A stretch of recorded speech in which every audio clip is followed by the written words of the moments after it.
So I want to tell you, and this is something for you to recognize in talking with your staff.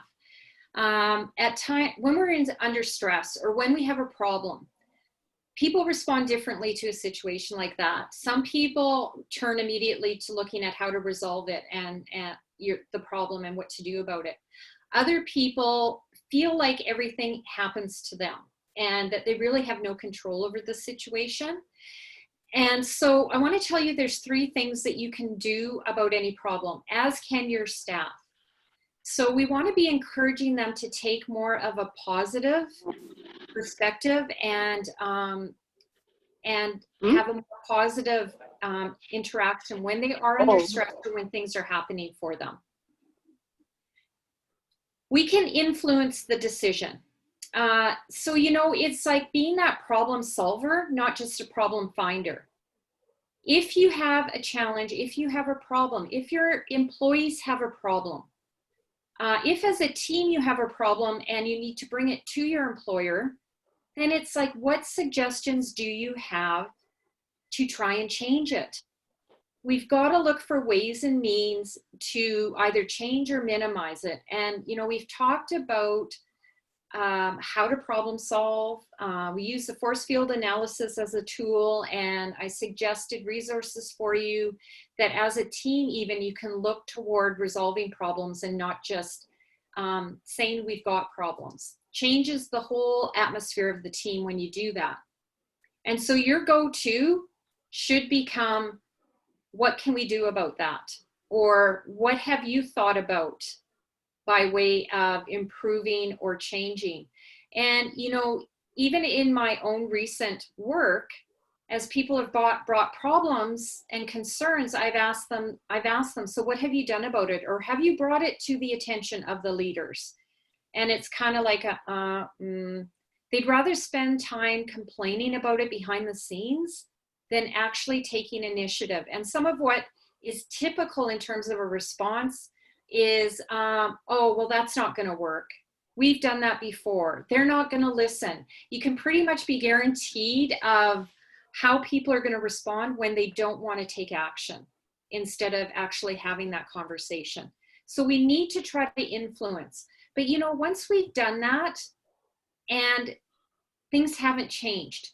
So let's say you're in a bad work environment and the situation doesn't line up with your values, how people engage with one another, how they get work done. It just doesn't line up with who you are or what you do. And you have tried to impact. You've tried to make a change. You've tried to encourage people differently. You've had conversations, but it just has not had the effect that it needs to. Well, one of the things that happens is that when your values don't line up with a given situation, let's say what's going on in the workplace, your body knows. And your body will tell you that something needs to change. And this is when we can feel stress and long-term stress. And, physically you change and mentally you change. My girlfriend stayed in a challenging work situation for probably 10 years past what she should have.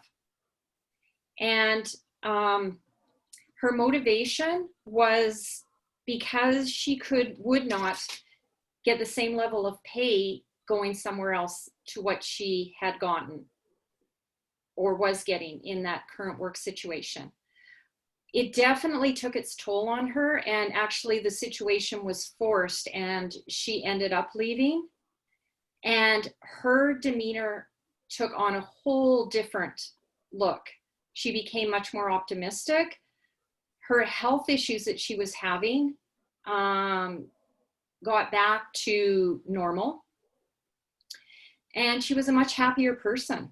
She ended up having, of course, take a job that she wasn't paid as much for. However, she was still able to make things work, and she was a much happier person for it. And, I just reflect back because our conversations around that had started that 10 years previous. If she would have took the initiative back then, where things could have been at for her. So the second and third are in relation to that. you know, you have to make a decision if you can live with it. And when she would talk with me about it, and because it would keep coming up about every 2 to 3 months, and we'd brainstorm and I'd give her some ideas, we'd talk it through. And I'd always ask her when it'd come back again, can you live with that? Can you live with what's going on right now? And she would say, yes. And I started pushing her more and more, can you live with it? Well, no, I can't. But a lot of times we will say we can when we actually can't, but it's the safest, easiest thing to do. And only you and your heart will know whether you're being truthful or not. And when we are in conflict around something, and typically stress or workplace stress will tell us there's a conflict in values, or there's conflict with people, it is, you have let it go. You are at a place of acceptance when your head and your heart have let it go. So what that means is it doesn't keep coming back. It's no longer a topic of conversation.